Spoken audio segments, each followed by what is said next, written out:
مفتی طارق مسعود special. مفتی صاحب، آپ نے وزیر اعظم کی تعریف کی فلسطین پر بات کرنے پر، جبکہ انہوں نے 1967 کے مطابق تقسیم پر بات کی اور 2 ریاستی حل پیش کیا، جس میں ریاست فلسطین کے ساتھ ناجائز ریاست اسرائیل کو تسلیم کرنا پڑ رہا ہے۔ جو وزیر اعظم نے بات کی ہے نا، وہ فلسطینیوں کا مطالبہ ہے، سمجھ رہے ہو؟ تو مدعی سس گواہ چس بننے کی کوشش نہ کرو۔ اگر یہ اس طرح سے حل ہو جاتا ہے، ان پہ ظلم رک جائے گا اور ان کو بھی ایک آزاد ریاست مل جائے گی، تو یہ تو پہلے فیصلہ ہو چکا تھا۔ تو یہ some thing is better than nothing. ابھی جو حالات چل رہے ہیں، اچھا جو لوگ مشورے دے رہے ہوتے ہیں نا، ان کے بچوں پہ بھوک اور افلاس آئے، پھر ہم پوچھیں گے کہ اب آپ مشورہ دو، آپ کا کیا خیال ہے؟ وہ کہیں گے جس طرح سے جوڑ توڑ کر کے بھائی یہ ظلم ختم ہو، ہم راضی ہیں۔ تو دوسروں پہ جو گزر رہی ہے نا، ان کے حقائق کو، گراؤنڈ ریئلٹی کو سامنے رکھ کر فیصلہ کرو۔ اور اسرائیل کبھی بھی اس حل پہ نہیں آئے گا، کیونکہ اس میں اسرائیل کو نقصان ہے۔ تو اسرائیل یہ اس حل جو ہے نا، جو 1967 سے پہلے کا جو اسرائیل تھا، وہاں تک چلا جائے، اسرائیل اس کو نہیں مان رہا ہے۔ تو آپ وہ باتیں کر رہے ہو جو عملی طور پر ممکن ہی نہیں ہے۔ تو اس لیے وہ بات کرو جو فلسطینیوں کے حق میں ہو۔ دیکھو میں آپ کو ایک بات بتاؤں، ابھی اس پاکستان میں سیاسی اکھاڑ پچھاڑ چل رہی ہے۔ جیسے جب عمران خان کوئی اچھا کام کرتا تھا، مخالفین نے کیڑے ہی نکالنے تھے کہ نہیں نکالنے تھے؟ ہر اچھے کام کو گھما پھرا کے غلط قرار دینا تھا۔ تو ہم نے ہمت کی، ہم نے عمران خان کے اچھے کام کی تعریف کی۔ تو اب یہ کام موجودہ حکومت کے ساتھ ہو رہا ہے۔ موجودہ حکومت سے ہمارے بھی درجنوں اختلافات ہیں، لیکن اگر کوئی اچھا کام کرے تو ہمارے پی ٹی آئی کے جو دوست ہیں وہ بیٹھے ہوئے ہیں توپے لے کے۔ میں کہتا ہوں یہی تقریر عمران خان کرتا تو واہ واہ ہو جاتی، بلے بلے دیکھو کیا زبردست جاندار تقریر کر کے آیا ہے۔ تو مجھے یہ ایسا لگ رہا ہے کہ یہ ذاتی بغض اور ذاتی انا کا کچھ مسئلہ زیادہ بنا ہوا ہے۔ تو بھائی ہم لوگ نیوٹرل ہی رہیں تو اچھا ہے۔ میں تو یہ بات کر رہا تھا بھائی، ہماری پالیسی ہے کہ کوئی بھی اچھا کام کرے گا ہم اس کی اپریشیٹ کریں گے۔ تو جب عمران خان نے کیا تھا ہم نے سلوٹ کیا، شہباز شریف نے کیا تو ہم اس کو بھی سلوٹ کر رہے ہیں۔ تو اس نے اچھی بات کی۔ اب اس پہ کچھ لوگ اعتراضات کر رہے ہیں، یہ تو اسرائیل کو تسلیم نہیں کر رہے۔ فلسطین کی باقاعدہ ایک پاورفل ریاست جس میں بیت المقدس کس کے ہاتھ میں ہوگا؟ فلسطین کے۔ تبھی اسرائیل اس سجیشن پہ قطعاً راضی نہیں ہے۔ وہ جو حل پیش کر رہا ہے، اس حل میں تو یہ ہے کہ بالکل فلسطینیوں کو نہتہ کر دیا جائے۔ تو اس کے مقابلے میں یہ جو بات کی ہے یہ بہت جاندار بات ہے، اس پہ قوم کو اپریشیٹ کرنا چاہیے۔ تو اپنے ذاتی اختلافات کو ایک طرف کر کے، سمجھتے ہو کہ نہیں سمجھتے؟ بعض لوگ تو یہاں تک بات کر رہے ہیں کہ یہ اسرائیل کو تسلیم کرنے جا رہے ہیں، اسرائیل کو تسلیم کرنے جا رہے ہیں۔ ایسا نہیں ہے، پاکستان اسرائیل کو تسلیم کرنے نہیں جا رہا، نہ فوج اسرائیل کو تسلیم کرنے کا کوئی اشارہ دیتی ہے، اور دور دور تک کوئی ارادہ نہیں ہے فوج کا اسرائیل کو تسلیم کرنا۔ بھائی اسرائیل پاکستان کا اتنا بڑا دشمن ہے ہی اسی لیے، بھارت سے اس نے پاکستان پہ اٹیک کروایا اس لیے کہ اس کو پتا ہے کہ کباب میں جو اس وقت سب سے بڑی ہڈی ہے وہ کون سی ہے؟ وہ پاکستان ہے۔ اور پاکستان کے سیاستدان نہیں ہے، فوج ہے۔ اگر سیاستدان ہوتے، فوج نہ ہوتی تو کچھ نہیں کرنا تھا اس نے، کیونکہ پاور سیاستدانوں کے ہاتھ میں نہیں ہوتی، پاور تو فوج کے ہاتھ میں ہوتی ہے۔ عراق میں فوجی حکومت تھی، اس نے گرائی نا، اب سیاسی حکومت تو بنا دی اس نے۔ اب عراق کی ساری پالیسیاں اسرائیل کے حق میں بنا رہے ہیں، بناتا رہے۔ صدام حسین کباب میں ہڈی بنا ہوا تھا ان کے، صحیح ہے نا؟ تو اس لیے اسرائیل کے لیے جو اس وقت کباب میں ہڈی ہے وہ پاکستان آرمی ہے، کیونکہ آرمی کا اسرائیلیوں کی بھی ایجنسیاں ہوتی ہیں۔ اگر آرمی کا تھوڑا سا بھی رجحان ہوتا نا، اسرائیلی ایجنسیوں کو پتا ہوتا کہ یہ تسلیم کرنے جا رہے ہیں، پھر انڈیا سے یہ کچھ اٹیک وٹیک نہیں کرواتے وہ۔ اس لیے میرے بھائی عمران خان سے آپ محبت کریں، عمران خان کو فیور کریں، 100 دفعہ کریں، لیکن یہ نہیں کہ اوٹ پٹانگ آپ جو بھی حکومت کوئی اچھا مثبت کام کرے تو آپ نے بس اس کے اگینسٹ ہی جانا ہے۔ ڈالر کو اسٹیبل کر لیا ہے فوج نے، ڈالر کو اسٹیبل کر لیا۔ جس سپیڈ سے ڈالر تباہ ہو رہا تھا نا، گر رہا تھا، وہ روکا ہے۔ اسمگلنگ پہ پابندی لگا کے باقاعدہ فوجیوں کی لڑائی ہوئی ہے بارڈر پہ، جو اسمگلنگ ہو کے جا رہا تھا، فوجی شہید ہوئے اس میں بہت زیادہ۔ تو یہ فوجی جوانوں نے قربانی دی ہے جو ڈالر کو یہاں لا کے روکا ہے، ورنہ ڈالر بے لگام ہو گیا تھا بالکل، کوڑیوں کے یعنی ہماری کرنسی کوڑیوں کے داموں ہونے والی تھی جو حالات چل رہے تھے۔ تو اس لیے بھائی کسی کا کلمہ پڑھنے کی ضرورت نہیں ہے، جو اچھی بات کرے اس کو فیور کرو، جو بری بات کرے اس کو کیا کہو؟ اس کو غلط کہو، بس ختم۔ یہ پالیسی رکھو۔ باقی سیاستدانوں میں تو ہر آدمی کا کوئی ہیرو ہوتا ہے، جو ہیرو ہے اس کو ہیرو رہنے دو، اس کو کس نے منع کیا ہے؟ گورنمنٹ کی طرف سے کوئی پابندی تھوڑی ہے. میرے کتنے لوگ ہیں جو میرے بیان سنتے تھے, مجھے بار بار کہ آپ نے وزیر اعظم شہباز شریف کی اس مسئلے میں تعریف کر دی ہے تو آپ کا بیان سننا چھوڑ دیا ہم نے, آپ بھی 2 ٹکے کے آدمی نکلے. جب میں عمران خان کی تعریف کرتا تھا تو بہت سے لوگوں نے میرے بیان سننا چھوڑ دیا تھا کہ آپ تو خود یہودی ایجنٹ نکلے. اور اب میں نے میاں شہباز شریف نے جو اچھا کام کیا اس کی تعریف کر دی تو آپ بھی یہودی ایجنٹ نکلے. جو ادھر والے ہیں وہ بھی ہمیں یہودی اور بکاؤ, اور یہ والے بھی بکاؤ, تو 4 آپ جیسے چند لوگ رہ گئے ہیں. ہو سکتا ہے اگلے بیان میں آدھے گھر چلے جائیں. تو نہ اتنی جلدی کسی سے محبت کرو, نہ اتنی ذرا ذرا سی باتوں پہ کسی سے بدگمانی کرو. اور علماء کے بارے میں تو ایک بات یاد رکھو, علماء سے آپ دین سیکھنے کے لیے آتے ہو, جائز ناجائز سیکھنے کے لیے آتے ہو. تو میڈیکل سائنس کی وہ کوئی بات کریں, آپ بول دو مفتی صاحب غلط کہہ رہے ہیں. میں اگر بولتا ہوں میڈیکل سائنس یہ کہتی ہے کہ یہ کھانے سے طاقت آتی ہے, آپ بولو مفتی صاحب ہیں, مفتی صاحب نے اس دن جو مسئلہ بتایا تھا نا, اوپر والا پورشن بھائی بنائے تو یہ شرعن کیا ہے, یہ ٹھیک ہے. باقی مفتی صاحب نے جو بتایا کہ گوشت کھانے سے مسل بنتے ہیں, جم جانے سے یہ ہوتا ہے, یہ ڈاکٹروں کی فیلڈ ہے, مفتی صاحب سے اس میں غلطی ہوئی ہے. بول دو, کوئی ایسا مسئلہ نہیں ہے. یہ نہیں بولو کہ مفتی صاحب کذاب, دجال, پھینکو, بکاؤ. مفتی صاحب نے جم والوں سے پیسے لیے ہوئے ہیں تاکہ جم کے فضائل سنائیں. مفتی صاحب اس دن کہہ رہے تھے کہ دیسی مرغی کھایا کرو, اصل میں ان کا دیسی مرغی کا بزنس ہے. یہ پھر زیادتی ہو جائے گی. تو اختلاف کر لو, 100 دفعہ کر لو, بھائی ہماری فیلڈ ہی نہیں ہے نا یہ میڈیکل سائنس. اگر بول دوں تو آپ بولو غلط بول دیا, ختم. ہمارے بھی بعض بزرگ ایسے ہیں جنہوں نے کوئی بات کی, ہمارے شیخ حضرت مفتی رشید احمد صاحب, میں ان سے بیعت تھا اور ایسی عقیدت مجھے اب بھی ان سے ہے نا کہ آپ سوچ نہیں سکتے. لیکن وہ میڈیکل سائنس میں ڈاکٹروں کو کہتے تھے یہ الو بنانے کی مشینیں ہیں. اللہ معاف فرمائے. زندگی بھر حضرت نے ایلوپیتھک کوئی دوا نہیں کھائی ہے, زندگی بھر حکیمی دوائیں کھاتے تھے, ہومیوپیتھک اور حکیمی. ایلوپیتھک دوا کے کبھی قریب بھی نہیں پھٹکے وہ. لیکن ہماری رائے یہ ہے کہ یہ ان کی رائے یہ صحیح نہیں تھی, ان سے غلطی ہوئی ہے اس میں. ایلوپیتھک اتنا برا نہیں ہے جتنا ہم اس کو سمجھتے ہیں, بلکہ حکیموں میں فراڈ زیادہ ہے. اور حضرت کی ڈیتھ بھی شوگر سے ہوئی ہے, چیک اپ نہیں کرایا حضرت نے. انہوں نے فرمایا ڈاکٹر کے پاس جانا ہی نہیں ہے, میں گھر میں مروں گا, ہسپتال میں نہیں مروں گا. اور شوگر ہوئی, حضرت مانتے ہی نہیں تھے مجھے شوگر ہے, کیونکہ حکیم آ کے مٹھائیاں کھلا رہے تھے حضرت کو شوگر میں. ہمیں اچھی, میں نے مجھے حکیم کا نام بھی پتا ہے, برفیاں کھلا رہے تھے حضرت, مٹھائی نہیں کھاتے تھے. انہوں نے کہا میں علاج بالمثل کروں گا. علاج بالمثل کا مطلب شوگر ہے تو شوگر سے علاج کروں گا. حضرت مٹھائی نہیں کھا رہے, حضرت کو جلیبیاں کھلا رہے وہ حکیم. تو بھائی بزرگ اپنی جگہ تھے, لیکن ہمارا خیال تھا کہ حضرت کو نہیں تھا, وہ تھے, حضرت کو میڈیکل سائنس پڑھی تھی, حضرت نے ڈاکٹری کتابیں بھی پڑھی تھی, ہومیوپیتھی بھی پڑھی تھی, لیکن کتابیں پڑھنا اور چیز ہوتی ہے, باقاعدہ ڈاکٹر بننا الگ بات. لیکن میں بدگمان نہیں ہوا شیخ و مرشد سے, اب یہ تو جھوٹ بول رہے ہیں معاذ اللہ. نہیں بھائی, وہ انسان ہے یار. جب ہمارے سامنے صحیح مسلم کی ایک حدیث آ گئی کہ پیغمبر صلی اللہ علیہ وسلم نے صحابہ سے کہا کہ نر کھجوروں کو مادہ کھجوروں کے نر کھجوروں کا بھور نہ ملاؤ. صحابہ نے نہیں ملایا, پیداوار کم ہو گئی, کھجوروں کی پیداوار کیا ہو گئی, کم. تو صحابہ نے کہا یا رسول اللہ, ہم نے آپ کے مشورے پر عمل کیا, کھجوروں کے بھور, جو نر کھجوروں کا بھور ہم ڈالتے تھے وہ نہیں ڈالا تو پیداوار کم ہوئی. تو آپ نے فرمایا میں تمہاری طرح کا انسان ہوں, میں جب دنیا کے بارے میں تمہیں کوئی حکم دوں تو تم دنیا مجھ سے زیادہ جانتے ہو, جب دین کا حکم دوں تو اس کو فالو کرنا ہے. تو جب پیغمبر صلی اللہ علیہ وسلم نے یہ بتا دیا کہ بھائی دنیا کی چیزوں کو بتانے میں بشر ہوں تو مجھ سے خطا ہو سکتی ہے, تو مفتی اور عالم کون ہوتا ہے جس سے خطا نہیں ہو سکتی؟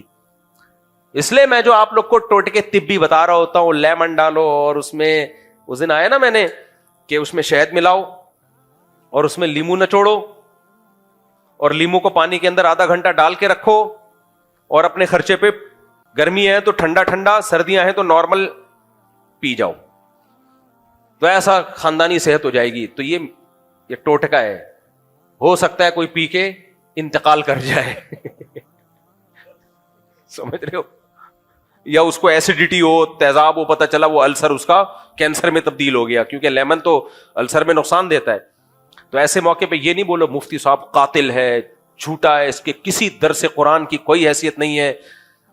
دنیا یہی بولے گی بھائی مفتی صاحب نے ایک اپنے تجربہ بتا دیا, آپ ڈاکٹر سے پوچھ لیتے, حکیم سے پوچھ لیتے, اگر وہ بتا دیتا کر لیتے, نہیں کرتا نہیں کرتے, تو مفتی صاحب کوئی حکیم تھوڑی ہیں.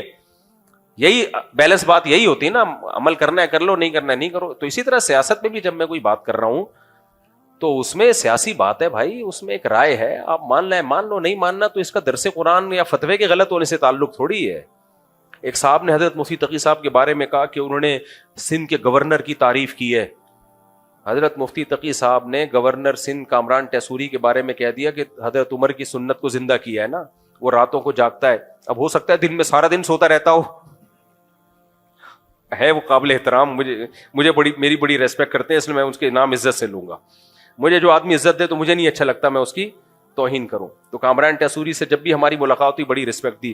اب اچھے ہیں برے ہیں یہ ایک الگ بحث ہے, ماضی کیا تھا اللہ عالم, لیکن کام اس نے کراچی کے لیے بہت کیے, اس کا میں گواہ ہوں. کام واقعی اس نے کراچی کے لیے بہت کیے ہیں کامران ٹیسوری نے, اس کا میں چشمدید گواہ ہوں. تو اب مفتی تقی عثمانی صاحب نے کہہ دیا کہ یہ حضرت عمر کی سنت زندہ کی ہے, تو اتنے لوگوں کے میرے پاس میسج آئے, مفتی تقی صاحب تو ایسے. میں نے کہا یار اتنے بڑے عالم نے ایک اسٹیٹمنٹ کہی ہے, ساری زندگی کی عقیدت ایک جملے میں اڑا دی آپ نے. کوئی کہہ رہا ہے بکے ہوئے ہیں, کوئی کہہ رہا ہے حکومتی وہ ہیں, کوئی کیا کہہ رہے ہیں. یہ تو ہماری قوم کا مینٹیلٹی ہے. آپ زیادہ زیادہ بولتے ہیں بھائی مفتی تقی صاحب کے علم اور تقوی کو سلام, لیکن اس جملے سے ہم اتفاق نہیں کرتے, ہماری نظر میں وہ بندہ ٹھیک نہیں ہے. تو بس اتنا کافی ہے. کیا یار بیچاروں کو اب بھی کمنٹس آ رہے ہوتے ہیں مفتی تقی صاحب کی تصویروں کے نیچے, وہی بندہ ہے جس نے حکومت وقت کی تعریف کی ہے. تو مجھے تو بھائی دیکھو, من عادی لی ولیا فقد آذنتہ بالحرب, حدیث میں آتا ہے کہ اللہ کہتا ہے جو میرے کسی ولی سے دشمنی کرتا ہے میرا اس کے خلاف اعلان جنگ ہے, میرا اس کے خلاف اعلان جنگ ہے. تو اس لیے یہ جو الفاظ زبان سے نکل رہے ہیں نا اللہ والوں کے خلاف, علماء صلح کے خلاف, یہ آپ کی نظر میں بہت ہلکے ہوتے ہیں, اللہ کی نظر میں ہلکے نہیں ہوتے, بہت بھاری ہوتے ہیں. تو ہماری رائے سے بھی کوئی اختلاف کر لو, کوئی مسئلہ نہیں ہے.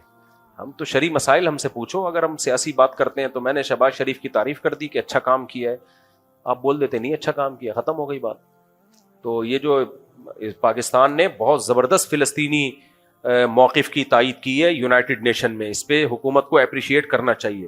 حکومت کام نہیں کرتی تو بھی برا بلا کہتے ہیں, کچھ اچھا کر کے آ جائے تو بھی برا بلا کہنا ہے, تو پھر تو اس کا مطلب تم حل چاہتے ہی نہیں ہو. اور فلسطینیوں کی جگہ اپنے آپ کو رکھ کے سوچو کہ تم پہ یہ ظلم ہو رہا ہوتا. اگر شہباز شریف کا یہ بیان غلط ہوتا نا تو فلسطینی کہہ دیتے کہ غلط ہے, ہم اس پہ راضی نہیں ہے. ان کی طرف سے کوئی بیان نہیں آ رہا اور ہم سارے نیک شریف شرفا بن کے فلسطین, ہم تو پورا جو ہے نا یہ تقسیم ہمیں قبول نہیں ہے, تو فلسطینی بولیں یہ قبول نہیں ہے تو پھر ہوگی بات. تو مدعی سست گواہ چست بننے کی کوشش مت کرو. یہ بالکل ایسے ہی ہے, ایران سے ہمارے 100 اختلافات ہیں لیکن ایران نے فلسطینیوں کی مدد کی ہے. اب ہمارے یہاں بہت سے لوگ ایران دشمنی میں کہتے ہیں نہیں یہ نورا کشتی ہے, ایران فلسطینیوں کی مدد نہیں کر رہا, یہ نورا کشتی ہے. ہمارے بہت سے لوگ یہ بات, میں کہتا تھا یہ بات فلسطینیوں کی زبان سے نکلوا دو. فلسطینی کہیں کہ یہ ایران 2 نمبری کر رہا ہے, فلسطینی کہیں کہ ایران میں جو ہمارے لیڈر کو شہید کیا گیا ہے ایران نے مروایا ہے.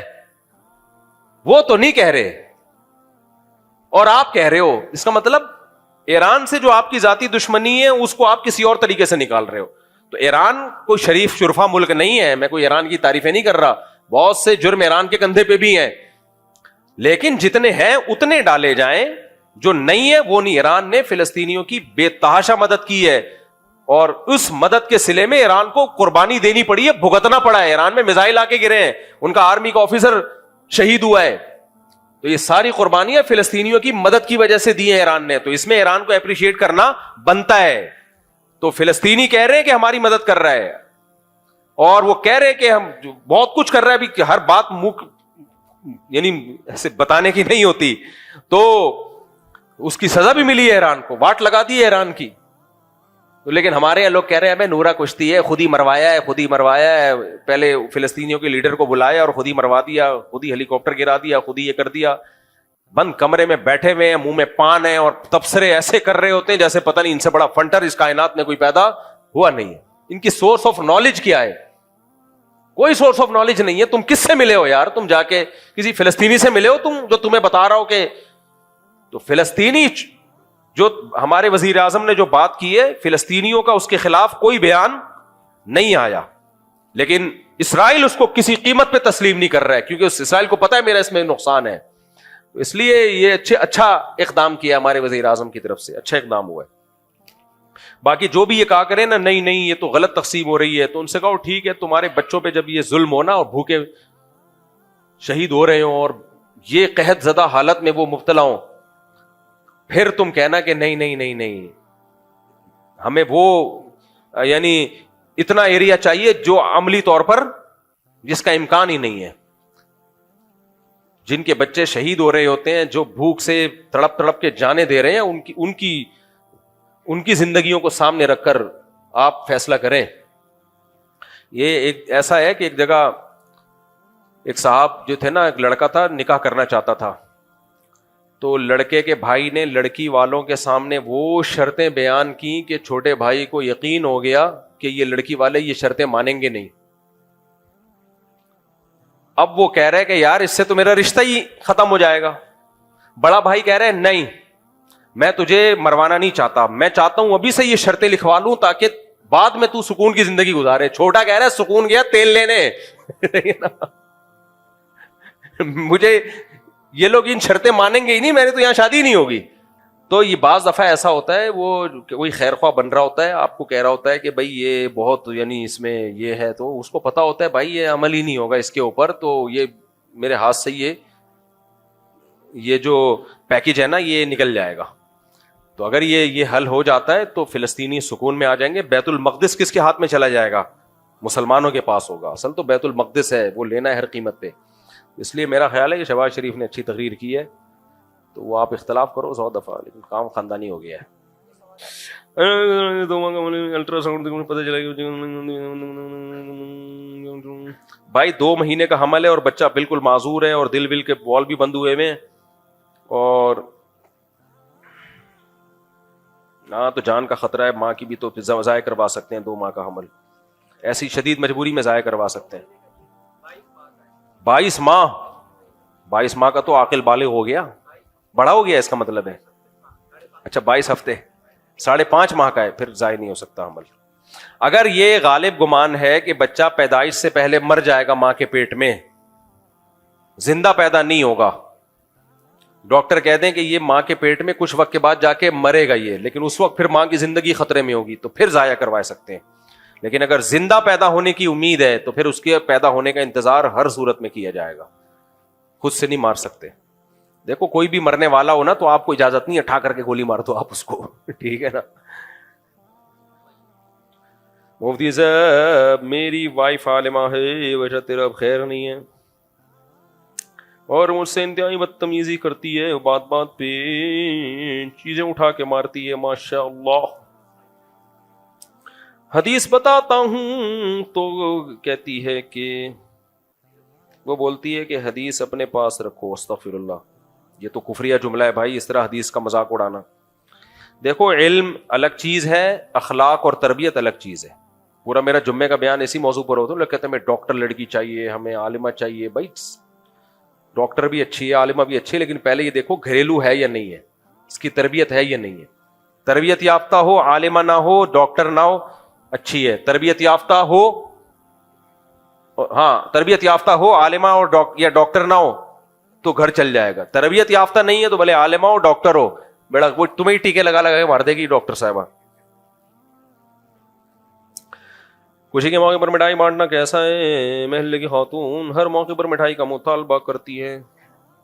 جب میری نوکری لگی تو بار بار مٹھائی مانگ. محلے کی خاتون تیری لگتی کیا ہے پہلے تو یہ بتاؤ. جب نوکری ختم ہوئی تو کیا مٹھائی نہیں دی, اس وجہ سے نوکری چلی گئی, بچوں. محلے کی خاتون ان سے مٹھائی کا مطالبہ کر رہی ہیں, مجھ سے کیوں نہیں کر رہی, آپ سے کیوں نہیں کر رہی, جمشید سے کیوں نہیں کر رہی, آپ سے کیوں کر رہی ہیں؟ تو محلے کی خواتین سے اتنا فری ہونے کی آپ کو ضرورت نہیں. اگر شادی شدہ ہو تو اپنی بیوی کو بتاؤ کہ وہ محلے کی خاتون مجھ سے مٹھائی کا مطالبہ کرتی ہیں, تو آپ کی بیوی اس کو مٹھائی کھلائے گی, مٹھائی کے اندر زہر رکھے. آپ نے ایک جواب میں کہا تھا کہ ایک شخص کے 3 بیٹے اور تینوں باہر چلے گئے, آپ کو اولادوں کو نصیحت کرنی چاہیے. آپ نے ان کے والد کو ہی نصیحت کر دی کہ 3-4 بچے ہوں گے تو یہ ہوگا. ویڈیو کے کمنٹس میں اچھے خاصے لوگوں کا اعتراض تھا کہ اگر اولادوں کے دل میں ماں باپ کے لیے احساس ہو، پتہ نہیں کیا لکھا ہوا ہے، ہو تو 10 بیٹے بھی ہوں تو وہ بھی باہر چلے جائیں گے، الٹا ماں باپ کو ہی کہیں گے کہ آپ کون پیدا کریں گے۔ دیکھو میں نے بیان میں کہا تھا کہ 2-3 بچے ہوں گے تو باہر جائیں گے تو جو ہے وہ پھر تو یہی ہوگا، بڑھاپا اکیلے میں گزرے گا۔ تو اس پہ لوگوں کے یہ بتا رہے ہیں، کمنٹس آئے ہوئے تھے کہ آپ بچوں کو سمجھاؤ نا کہ ماں باپ کی کیئر کریں، ماں باپ کے ساتھ رہیں۔ تو 2-3 کیا 10 بچے بھی ہوں گے، اگر ماں باپ کا خیال نہیں کر رہے وہ تو سارے باہر چلے جائیں گے۔ شاید میں نے بیان کرنے میں سمجھا نہیں پایا ہوں گا میں، میرا مقصد ہے کہ بعض کو تو باہر بھی جانا پڑتا ہے، کمانا بھی تو انسان کی ضرورت ہے نا، سب کو یہاں روزگار نہیں ملتا۔ زیادہ بچے ہوں گے، کچھ باہر چلے گئے، کچھ یہاں رہ گئے۔ میں دیتا ہوں KPK میں، گاؤں دیہاتوں میں 8 اور 10 15 بچے ہوتے ہیں، 2 ملیشیا میں، 2 ترکی میں، 1 امریکہ میں اور 5 یہاں پر، سمجھ رہے ہیں؟ پھر وہ آتے ہیں تو یہ 4-5 وہاں چلے جاتے ہیں، 1 سال کے لیے تبلیغ میں بھی گیا ہوا ہوتا ہے۔ تو سارے شعبے چل رہے ہوتے ہیں، ماں باپ بھی تنہائی میں نہیں ہوتے۔ ایک آدھ بچہ ہے تو وہ ماں باپ کو سنبھالے گا تو کمائے گا کون؟ کمائے گا تو یہاں ہر ایک کو روزگار نہیں ملتا، بعض کو باہر جانا پڑتا ہے تو یہ تنہا ہو جاتے ہیں۔ اس لیے 1-2 بچے جہاں ہوں گے تو یہ مسائل وہاں کھڑے ہوں گے، اس لیے بچے ہول سیل کے حساب سے ہونے چاہیے۔ اس سلسلے میں یہ بات میں نے کی تھی۔